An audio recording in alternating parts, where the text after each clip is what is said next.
여러분 잘 주무셨지요? 8월 20일 목요일입니다. 오늘은 로마서 8장 14절부터 17절까지 말씀을 묵상합니다. 무릇 하나님의 영으로 인도함을 받는 사람은 곧 하나님의 아들이라.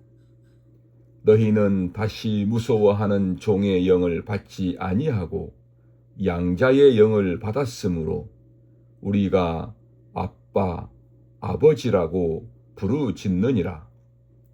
성령이 친히 우리의 영과 더불어 우리가 하나님의 자녀인 것을 증언하시나니, 자녀이면 또한 상속자, 곧 하나님의 상속자요 그리스도와 함께한 상속자니, 우리가 그와 함께 영광을 받기 위하여 고난도 함께 받아야 할 것이니라. 제목은 이제 아버지라 부를 수 있습니다.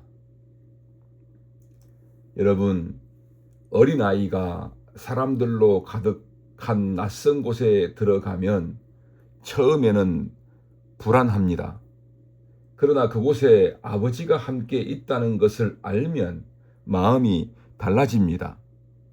낯선 사람들이 사라진 것도 아니고 장소가 달라진 것도 아닙니다. 아버지가 함께 있다는 사실 그 하나가 아이의 마음을 편안하게 합니다. 오늘 바울은 우리가 하나님과 어떤 관계에 있는지를 말씀합니다. 무릇 하나님의 영으로 인도함을 받는 사람은 곧 하나님의 아들이라. 그리고 이어서 말합니다. 너희는 다시 무서워하는 종의 영을 받지 아니하고 양자의 영을 받았으므로 우리가 아빠, 아버지라고 부르짖느니라. 바울은 성령께서 우리를 더 착하고 바르게 살도록 이끄신다고만 말하지 않습니다. 먼저 성령께서는 우리 안에서 더 깊은 일을 하십니다. 그것은 하나님이 나에게 어떤 분이신지를 알게 하십니다. 그래서 이제 우리는 하나님을 두려움 속에서 멀리 바라보는 사람이 아닙니다. 하나님을 아버지라 부르며 가까이 나아갈 수 있는 자녀가 되었습니다. 여러분, 종과 자녀는 같은 집에 있어도 그 집을 대하는 마음이 다릅니다.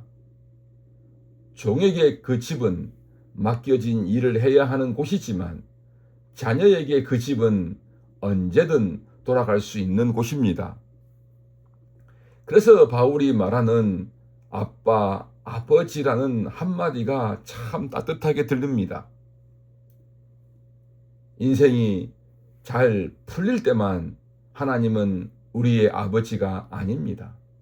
길을 잃었을 때도 아버지입니다. 마음이 흔들리고 무엇을 해야 할지도 모를 때에도 아버지입니다. 내 형편이 달라져도 하나님이 나의 아버지라는 사실은 달라지지 않습니다. 성령께서는 바로 이 사실을 우리 마음 깊은 곳에서 알게 하십니다. 그래서 16절은 말씀합니다. 성령이 친히 우리의 영과 더불어 우리가 하나님의 자녀인 것을 증언하시나니. 사랑하는 여러분, 살다 보면 내 자신이 작게 느껴질 때가 있습니다. 이 뜻대로 되지 않고 사람의 말에 마음이 흔들리고 내가 가는 길이 맞는지 자신이 없어질 때도 있습니다. 그때 성령께서는 먼저 우리의 형편을 바꾸어 주시는 것이 아니라 우리가 누구인지를 다시 기억하게 하십니다. 너는 하나님의 자녀다.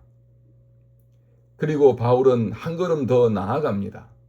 자녀이면 또한 상속자, 곧 하나님의 상속자요 그리스도와 함께한 상속자니 하나님께서는 우리를 단지 어려움에서 건져주신 것으로 끝내지 않으셨습니다. 우리를 자신의 자녀로 삼으시고 그리스도와 함께 하나님의 영광에 참여할 사람으로 불러주셨습니다. 그러므로 오늘 하루 어떤 일을 만나든 이것 하나는 마음에 품었으면 좋겠습니다. 나는 하나님의 자녀입니다. 잘 될 때도 자녀이고 흔들릴 때도 자녀입니다. 길이 보일 때도 자녀이고 길을 찾지 못할 때도 자녀입니다. 그래서 힘들고 마음이 복잡할 때 긴 기도를 하지 못해도 괜찮습니다. 그저 이렇게 불러도 됩니다. 아버지, 아버지. 그 한마디에 우리의 믿음이 담길 수 있습니다. 오늘도 성령께서는 우리 안에서 하나님을 아빠, 아버지라고 부르게 하시고 아버지의 사랑 안에서 하루를 살아가게 하십니다. 그런 하루가 되시기를 바랍니다. 기도합시다. 사랑의 하나님 아버지, 우리를 하나님의 자녀로 삼아 주셔서 감사합니다. 삶이 흔들릴 때에도 우리가 누구인지를 잊지 않게 하시고 언제든 아버지께 가까이 나아가는 우리가 되게 하옵소서.